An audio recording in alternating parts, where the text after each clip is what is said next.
est arrivé à 100 abonnés. Merci beaucoup à vous tous de me suivre et de regarder toutes les conneries que je fais un petit peu sur ma chaîne.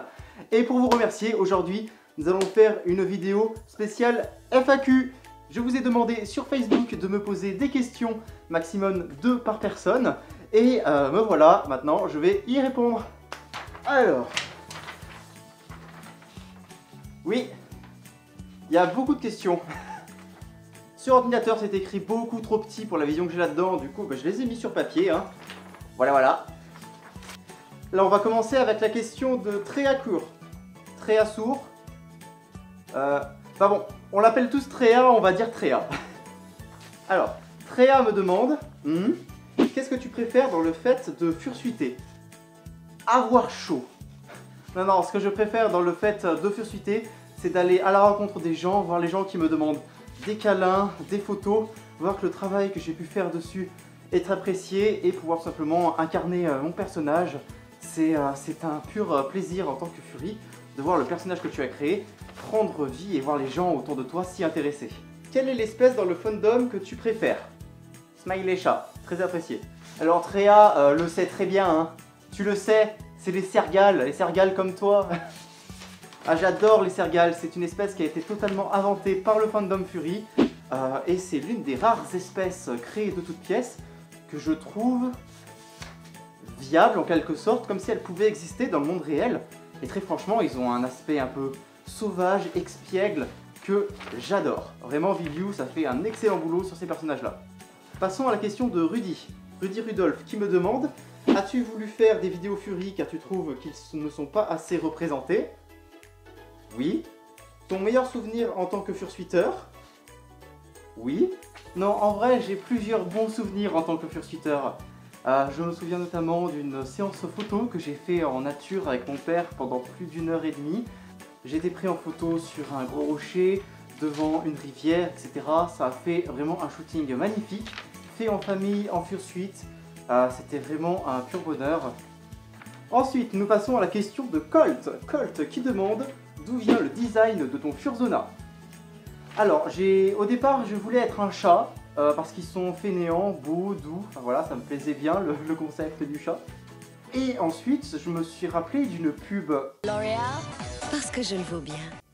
Et je me suis dit, ah mais tiens, avoir les cheveux longs, les cheveux au vent, etc. pour les dessins, ça pourrait être super classe. Et donc, un chat avec les cheveux longs, ça fait un lion. Nous passons maintenant à la question de Pierre Hidalgo. Pierre Hidalgo qui demande: qu'est-ce que tu as ressenti quand tu as vu le nombre monstrueux de 100 abonnés? Et as-tu des projets particuliers pour ta chaîne? Cartoon, séries avec les fursuites, etc. Les cartoons, en général, les animations, coûtent extrêmement cher. De 1, je ne saurais pas vers qui me tourner pour faire quelque chose de pareil. Et de 2, j'ai un petit peu peur pour mon porte-monnaie. En ce qui concerne les séries avec les fursuites, ça pourrait être très intéressant. Faire quelque chose avec d'autres fursuiteurs, une petite sitcom comme Malcolm par exemple, avec des épisodes qui dureraient 5 minutes. Le gros souci, c'est l'organisation. Faire des vidéos tout seul comme celle-ci, c'est très simple, il n'y a pas de souci. Faire des vidéos à 5, 10 avec d'autres fursuiteurs en plus, là ça commence à devenir bien plus compliqué. Mais voilà, c'est une bonne idée et puis écoute, je la garderai en tête. Ensuite nous avons Julie, hashtag Juju, qui nous demande: coucou Smiley chat. Coucou, est-ce que tu vas parler de tes dessins en vidéo et les partager? Alors oui, c'est vrai que vous voyez mes dessins en fond durant la moitié de mes vidéos, j'en ai jamais vraiment parlé, hein. Pour moi c'est qu'un décor. Le gros souci que j'aurais avec ce type de vidéo, c'est que pour pouvoir montrer des dessins en premier plan, parler des dessins, des artistes, etc., je dois avoir leur autorisation. Et comme vous pouvez le voir, il n'y a pas que 1 ou 2 dessins, ça me ferait beaucoup d'autorisation à demander. Donc à voir, ça peut être faisable. Dites-moi dans les commentaires si c'est une vidéo qui pourrait vous intéresser, de vous présenter certains dessins et artistes qui me les ont fait. T'aimerais bien qu'on parle de celui-là, hein? Très franchement, je l'adore, hein. C'est l'un de mes préférés, il est en très grand sur mon mur, avec ma grande passion pour les sushis. Bravo Juju, t'as fait du bon boulot. Est-ce que ça te prend du temps de monter une vidéo en général? Alors, une vidéo comme celle-ci, où je parle tout seul, où c'est très linéaire, ça prend pas trop longtemps, il faut compter entre 4 et 7 heures de travail, disons, maximum. Par contre, les vidéos comme la FBL, par exemple, où j'avais 150 petits morceaux de vidéo à travailler et à monter, Ça demandait vachement plus de temps. J'hésite à lancer aussi ma chaîne. Eh ben lance-toi, lance-toi, fais-nous partager ce que tu as envie de partager avec nous. Tu n'es pas obligé de poster toutes les semaines ou toutes les 2 semaines, hein. Tu peux garder ton propre rythme ou mettre des vidéos que quand tu en as envie. Ensuite, Alexandra me demande quel est mon Pokémon préféré. Alors attention, question très sérieuse, je suis un très grand fan de Pokémon. Et ma réponse est Dracofeu. Dracofeu, mais depuis que Félinferno a été mis en avant dans Smash Bros, il vient faire un petit peu coucou à Dracofeu en haut du classement. Sinon, il y a Signiabras que j'aime bien aussi, mais voilà, très loin de Dracofeu ou de Félinferno. En tout cas, les types feu, c'est génial. Ensuite, c'est au tour de Nemesis. Nemesis. Alors, je vais pas m'attarder sur le nom de famille, je vais faire une erreur. Donc Nemesis qui me demande à quelle convention comptes-tu te rendre l'an prochain? Alors l'an prochain, il y en a 3 qui sont sûrs. Il va y avoir la Clermont-Ferrand Geek Show qui aura lieu en mars, il me semble. Il va y avoir la Fantastique qui aura lieu du 30 mai au 2 avril à Lyon. C'est tellement proche que je ne peux pas louper. Il y aura également la FBL. La dernière FBL où je suis allé était tellement bien que j'ai vraiment envie d'y retourner, j'ai pas envie de manquer ça. Et bien sûr, toutes les Japan Touch qu'il y aura à Lyon, même chose, c'est tellement proche que je ne peux pas y louper.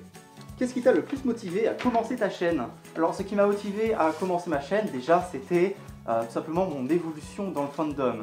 J'ai commencé en voulant créer ma Fursuite et en faisant des dessins. J'ai fait ça pendant 1 an et demi, j'en suis à la 3e version de ma Fursuite. Les dessins, je prends bien moins de plaisir aujourd'hui à en faire qu'auparavant. Donc j'ai voulu trouver une autre manière de m'exprimer dans le fandom et YouTube me paraissait plutôt bien. Je trouvais qu'il manquait beaucoup de Fury français sur YouTube pour faire découvrir ça aux gens, pour un peu nous représenter aussi nous en France. Voilà, aux États-Unis c'est très connu, en France tout reste à faire et j'espère amener ça dans le bon sens. Ivan me demande, mais j'aimerais savoir pourquoi ton lion n'a pas de pinceau au bout de la queue comme les autres lions? Ça m'intrigue. Excellente question Ivan. Oui, alors comme certains ont pu le remarquer, toi papier, je n'ai pas de pinceau au bout de la queue. Mam. Alors pourquoi je n'ai pas de pinceau au bout de la queue? Ça date de très longtemps, ça vient vraiment de la création de mon personnage. Depuis le départ il n'en a pas eu. C'est que mon personnage au départ avait une backstory. Une backstory, c'est toute une histoire qui entoure le personnage que tu crées. Certains le font, certains pas. Moi, en l'occurrence, aujourd'hui, je considère que mon lion n'a pas vraiment d'histoire, il n'en a pas besoin. C'est juste ma représentation dans le fandom, ça me convient très bien. Mais sinon, dans cette histoire, entre guillemets, que j'avais créée autour de lui au tout départ, il était né sans son pompon au bout de la queue. Et beaucoup de ses camarades à l'école se moquaient de lui à cause de ça. Un jour, il a simulé un accident de voiture pour enfin pouvoir mettre un bandage au bout de sa queue et dire du coup à tous ses camarades qu'il avait perdu le pompon des lions dans un accident. Avec le temps, il a mûri, plus personne ne lui faisait de remarques, donc il a commencé à enlever de plus en plus le bandage. Il en garde toujours un petit morceau parce qu'il a l'habitude depuis enfant d'en porter un petit peu. Donc voilà l'histoire du pompon. Ray qui me demande bazooka ou lance-roquette. Sachez tous qu'un bazooka est un type de lance-roquette. C'est la même chose. Mais d'après mes recherches, il y a quand même quelques bazookas qui m'ont l'air fort sympathiques, notamment le M28, un bazooka nucléaire.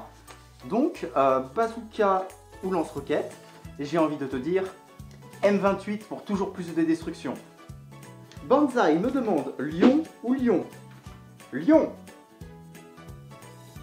Baki Fury, une collègue youtubeuse Fury, coucou à toi, qui me demande qu'est-ce que Rova adore à part les sushis?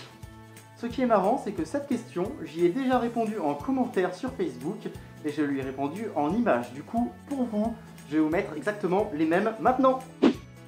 Donc vous aurez plus qu'à faire pause et vous aurez d'autres centres d'intérêt de Rova. Ensuite, Anaël Kotoki. Anaël Kotoki. Ouais, Anaël Kotoki qui me demande qu'as-tu ressenti en t'exposant en Fursuite pour la première fois? Alors, la première fois, c'était à la Japan Touch de 2017 en avril. J'avais fini mon costume le matin même, c'était vraiment fait à la va-vite. Et ben, je l'ai mis.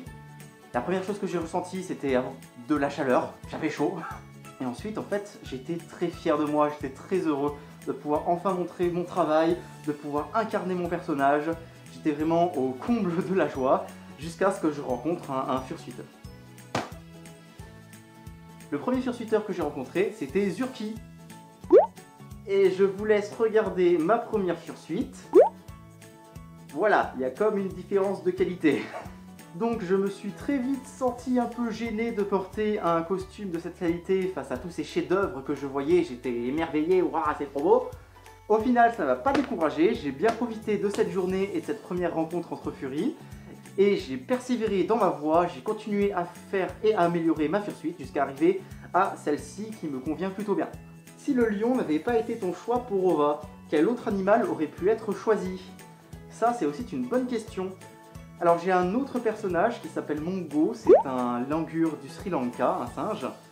Je pense que j'aurais pu prendre un singe, mais je l'aurais fait complètement différent de Mongo. Je l'aurais pas fait aussi agressif, je l'aurais pas fait dans ces couleurs-là, j'aurais peut-être utilisé du vert justement. Voilà, donc peut-être un singe, sinon ça aurait pu être également un oiseau. J'aime beaucoup les geais bleus d'Amérique, je les trouve vraiment magnifiques. Mais même chose, je pense que j'aurais retravaillé l'animal avec des couleurs peut-être un petit peu plus flashy ou originales. Donc j'ai fini la feuille, j'avais plus de place. Donc je vais aller chercher l'ordinateur et lire les dernières questions. Hop là. Alors, nous avons Juliette Hilaire qui nous dit: coucou, une question pour moi-même, même si c'en est une en deux. Ok. Sans forcément parler de fursuite, mais plutôt au niveau du fandom en général, quels sont les côtés de la communauté que tu préfères et pourquoi? Ah bah c'est une très grosse question. Donc pour moi, ce qui est génial dans le fandom, c'est ce côté tout le monde est accepté et faire des rencontres. Tout le monde peut venir, on partage un centre d'intérêt commun qui est plutôt original, ce qui fait qu'on peut aller rapidement vers les gens, discuter et faire des rencontres, se faire des amis et bien s'amuser. C'est vraiment pour moi le gros point positif du fandom, faire partie d'un groupe et pouvoir sortir, faire des rencontres et s'amuser. Et inversement, quelles sont les choses que je ne trouve pas très cool dans le fandom? Eh ben, il va y avoir déjà les dramas, avec des gens qui peuvent être facilement irritables et qui vont faire ensuite passer un calvaire aux gens sur les réseaux sociaux. Voilà, c'est pas super agréable à vivre et c'est pas vraiment ce qu'on recherche dans le fandom. Sinon, il y a également le fait, alors c'est plutôt aux États-Unis, en France on est bien moins concerné par ça, et dès qu'ils entendent le mot Fury, ils pensent au GIF. Le GIF qui est en quelque sorte le côté sombre et un peu sale, si vous voulez, des dessins des personnages Fury. Voilà, ça existe, une partie du fandom aime ça, une autre partie non, mais que ça soit dans l'un ou dans l'autre, ce n'est pour moi absolument pas ce qui fait l'essence du fandom. Pour moi, le principal centre d'intérêt, c'est pouvoir créer son personnage, voir ceux des autres, faire des dessins, se rencontrer, s'amuser, etc. Donc voilà, j'aimerais plutôt qu'on pense au côté création et rencontre, plutôt qu'au côté GIF, ça serait gentil. Et enfin, une dernière question, pizza ou frites? Eh ben les deux, les deux, la pizza c'est quand même un peu mieux je pense. Et voilà, c'est tout pour les questions pour aujourd'hui. Je pense refaire d'autres forums questions à différents paliers, par exemple ceci. Donc si jamais vous avez des questions à me poser, eh bien abonnez-vous. Abonnez-vous, comme ça on atteint plus rapidement les paliers et vous pourrez passer dans une foire en question. Sinon, vous pouvez également venir me voir sur Facebook ou sur Twitter. Laissez un commentaire si jamais vous avez quelque chose à dire. Et moi, je vous revois très vite. Ronron!